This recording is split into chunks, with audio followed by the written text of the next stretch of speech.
नमस्कार. आजच मला हा विनोदी लेख सुचला आणि तो मी आपणास वाचून दाखवतो. काही प्रश्नांची उत्तरं नीट व्यवस्थित दिली तर हे ऐकणाऱ्यांना बरं वाटतं. आता ह्या विनोदी लेखाला मी नाव दिलं आहे अशा या डेट्स, तारखा, अशा या डेट्स. काही प्रश्नांची उत्तरं नीट व्यवस्थित दिली तर ऐकणाऱ्यांना बरं वाटतं, पण उगाच अर्थहीन काही बोललं तर हसं होत असतं. एक गृहस्थ असेच होते. त्यांना जर कोणी विचारलं की का हो, तुमची डेट ऑफ बर्थ किती, तर ते म्हणतील, हां, माझी डेट ऑफ बर्थ म्हणता होय. अहो, हा तुमचा क्रिकेटपटू सचिन तेंडुलकर ज्या दिवशी जन्माला ना, त्याच्या एक दिवस आधी मी जन्मलो. पहा, ऐकलं काय उत्तर. आता सचिन तेंडुलकरला कशाला मध्ये घ्यायचं? सरळ सांगावं ना की माझी डेट ऑफ बर्थ 23 एप्रिल आहे. असो, समजा त्यांना जर कोणी विचारलं की तुमच्या मिसेसची डेट ऑफ बर्थ काय आहे, तुमच्या मिसेसची डेट ऑफ बर्थ काय आहे, तर ते उत्तर देतील, हां, तुम्हाला सांगतो बघा, तुमचा प्रसिद्ध सिनेनट शाहरुख खान ज्या दिवशी जन्माला त्याच दिवशी आमची ही जन्मली बघा.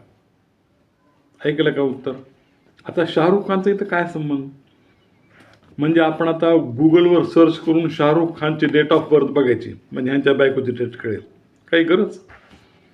आता कोणी समजा त्यांच्या मुलाची डेट ऑफ बर्थ विचारली, त्या ग्रस्ताला समजा त्यांच्या मुलाची डेट ऑफ बर्थ विचारली, तर ते 11 ऑक्टोबर असं लगेच म्हणणार नाहीत.